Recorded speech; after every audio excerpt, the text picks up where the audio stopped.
ప్రథమం నైమిషే పుణ్యం చక్రతీర్థం చ పుష్కరం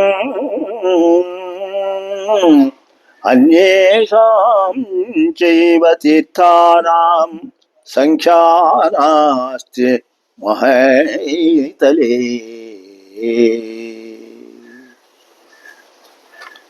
శ్రోత్ర మహాశయులకు, ప్రేక్షక మహాశయులకు అభివందనములు. మునుపు ఎపిసోడ్లో మనము శ్రీమంతం గురించి తెలుసుకున్నాము. ఈ ఎపిసోడ్ నందు మనము నామకరణము మన వైపంతా కూడా ఈ అనంతపురం, కర్నూలు, తర్వాత ఈ ప్రాంతమంతా కూడా నామకరణము అని మనం అంటాం. అటువైపు పోతే గుంటూరు సైడు ఆ వైపు పోతే వారు బారసాల అని కూడా అంటారు. ఈ నామకరణము అనేదాన్ని ఎట్లా చేయవాలా, ఎప్పుడు చేయవాలా, ఈ నామకరణం చేసే దానివల్ల ఏమి ఉపయోగం ఉంటుంది అనేటువంటి కూడా మనము కొన్ని తెలుసుకున్నాం. ఈ నామకరణం అనేది ముఖ్యంగా శిశువులకు పుట్టిన తర్వాత 11వ రోజున, ఇది శాస్త్రంలో ఉండేది, 11వ రోజున చేయవలసింది కార్యక్రమం. ఒకవేళ 11 చేయకపోతే 13, 15, 17, 21 ఇట్లా నెల లోపల ఈ సంఖ్య గల రోజుల్లో 21 ఇట్లా ఈ సంఖ్య గల రోజుల్లో చేయొచ్చు. ఒకవేళ ఈ నెల దాటిపోయింది అనుకోండి, 2వ నెలలో చేయకూడదు, 3వ నెలలో చేయవచ్చు ఈ నామకరణము. తర్వాత 3వ నెలలో కాలేదు అంటే 5వ నెలలో, కానీ 7వ నెలలో చేయకూడదు, 6వ నెలలో కూడా చేయకూడదు. కానీ ఎప్పటికి కూడా ఈ నామకరణం అనేది 5వ నెల లోపలనే చేసుకోవాలన్నమాట. ఎందుకంటే మళ్ళీ 6వ నెల వచ్చే వాళ్ళకి అక్కడ అన్నప్రాసం అనేటువంటి వస్తుంది. నామకరణం చేయకుండా అన్నప్రాసం చేసేటువంటి పరిస్థితి ఉండకూడదు. కానీ కొందరు ఏం చేస్తారంటే 2 కూడా ఒకటేసారి చేసేటువంటి పద్ధతి కూడా కొందరు చేస్తున్నారు ఇప్పటి పరిస్థితుల్లో. పూర్వానికి మాత్రం ముందు నామకరణం చేసిన తర్వాతనే ఈ యొక్క అన్నప్రాసం అనే కార్యక్రమం చేసేవాళ్ళు అనమాట. అన్నప్రాసం గురించి తర్వాత ఎట్లా ఏమని తర్వాత మనం తెలుసుకుందాము. ముందు నామకరణం గురించి మనం తెలుసుకోవాలి. నామకరణము, నామము అంటే పేరు, పేరు పెట్టడము. జన్మించిన శిశువుకు మనము పేరు పెట్టడము. మనము ప్రతి వాళ్ళను పేరు లేకుండా మనము పెంచలేము.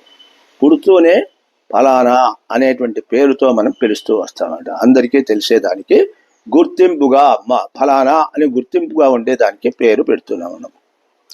ఈ నామకరణము చేయడం వలన శిశువులు మంచి పేర్లతో మనము పిలుస్తూ మంచిగా చేస్తూ, పూర్వమంతా కూడా దేవుళ్ళ పేర్లు, ఆ తర్వాత వాళ్ళ పెద్దల పేర్లు పెట్టుకుంటూ వస్తున్నారు. కానీ అవి పాత పేర్లు అయిపోయినాయి.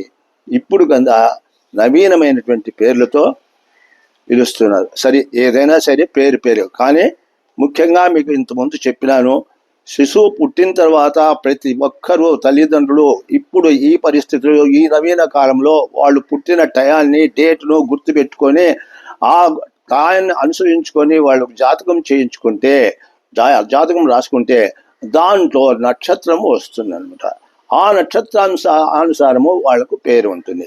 ఎప్పటికి కూడా జన్మ నక్షత్రంతో వచ్చేటువంటి యొక్క రాశి, జన్మ నక్షత్రం ద్వారా వచ్చే రాశి, ఆ రాశి నుండి వచ్చేటువంటి ఫలితాలే మనకు బాగా అనుకూలిస్తాయి.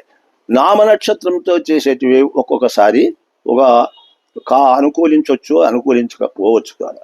కాబట్టి అందరూ కూడా గుర్తు పెట్టుకొని, మీరు శిశువు పుట్టిన వెంటనే మీరు ఆ డేటు టైం గుర్తు పెట్టుకొని, మీకు ఆ సమీపంలో ఉండే వాళ్ళతో ఆ నక్షత్రం తెలుసుకొని ఏ పేరు పెడితే, ఇప్పుడు కాలంలో ప్రతి వాళ్ళు కూడా పుట్టిన వెంటనే వచ్చి నక్షత్రం బాగుందా లేదా, మంచి నక్షత్రమా కాదా, మరి మంచి నక్షత్రం కాకపోతే దానికి ఏం చేసుకోవాలా అనేటువంటివన్నీ కూడా ఇప్పుడు అందరూ తెలుసుకొని చేసుకుంటున్నారు. అది వాడుకలోకి వచ్చింది ఇప్పుడు. కాబట్టి శిశువు పుట్టిన తర్వాత మనము ఈ విధంగా ఈ సమయాల్లో మనము వాళ్లకు పేరు పెడుతూ ఉన్నాం. ఆ పేరు పెట్టేటప్పుడు ముఖ్యంగా నామం ఆ నక్షత్రంలో ఏ అక్షరంతో చెప్పాము ఓ నక్షత్రానికి 4 పాదాలు ఉంటాయి. ఆ 4 పాదాల్లో ఏ పాదంలో జన్మించినారో ఆ పాదాలను అనుసరించి పెట్టుకోవచ్చు. కొన్ని నక్షత్రాలకు పేర్లు పెట్టాలంటే ఇప్పుడు ఆశ్లేష నక్షత్రం ఉంది, దాంట్లో పేరు పెట్టాలంటే చాలా ఇబ్బంది. డీడు డేడు ఆశ్లేష అని ఉండేది. డీడు డేడు ఈ 4 అక్షరాలతో పేర్లు రావు కాబట్టి మన అనుకూలమైన పేర్లు కూడా దానికి ఆ రాశికి వ్యతిరేకమైనటువంటి పేరు పెట్టుకోకూడదు. ఇప్పుడు మనకు సింహరాశికి మనకు పేర్లు మనం పెట్టుకోకుండా వేరే పేరు పెట్టుకుని ఇప్పుడు కుంభరాశి ఇటువంటి రాశి వాళ్ళ పేర్లు పెట్టుకుంటే ఆ పిల్లలు కొంచెం ఎదుగుడుతారు. అందుకే వైరం ఉంటుంది కాబట్టి పిల్లలు పెరుగుతారు. కాబట్టి దానికి అనుసరించి మనము పేర్లు పెట్టు. కాబట్టి మీరు తెలిసిన వాళ్ళ దగ్గర పోతే వాళ్ళు చక్కగా చెప్పగలుగుతారు. మీరు ఆ పేర్లను లేదు మేము దేవుని పేరు పెట్టుకుంటాము, మా ఇంటి పెద్దల పేరు పెట్టుకుంటే అట్లా పెట్టుకోవచ్చు, దాని తప్పలేదు. కానీ నక్షత్రం మాత్రం ఉంటుంది కాబట్టి ఆ నక్షత్రం పేరే మనకు ముఖ్యమైనది. ఆ నక్షత్రంతో వచ్చే రాశి మనకు రేపు పొద్దున ఫలాఫలాలు తెలుసుకోవాలంటే అదే మనకు ముఖ్యంగా ఉంటుంది అన్నమాట. ఇది చెప్పాను. ఈ విధంగా ఈ స్థలాల్లో పొద్దున కానీ సాయంత్రం సరే పొద్దున పూట పూర్వమంతా కూడా పొద్దున నామకరణం చేసి సాయంత్రము పిల్లకాయని అందరూ ఆడవాళ్ళంతా కలిసి లాలిలు ఉయ్యాల్లో పెట్టి లక్షణంగా వేడుక చేసుకొని వచ్చిన ముత్తైదులకు ఫలతాంబూలాలు ఇచ్చి చేస్తూ వచ్చారనమాట. కాబట్టి ఈ విధంగా ఈ యొక్క నామకరణాన్ని మనము చేస్తూ ఉన్నాము. ఇది చేసేటప్పుడు మనము లక్షణంగా కొందరు విందు కూడా చేస్తారు, నామకరణం విందు కూడా చేస్తారు. నామకరణం పెట్టి ఉదయమే పేర్లు పెట్టిన తర్వాత వచ్చిన వాళ్ళందరికీ కూడా భోజనాలు పెట్టి తృప్తిపరిచి పోతూ ఉంటారు.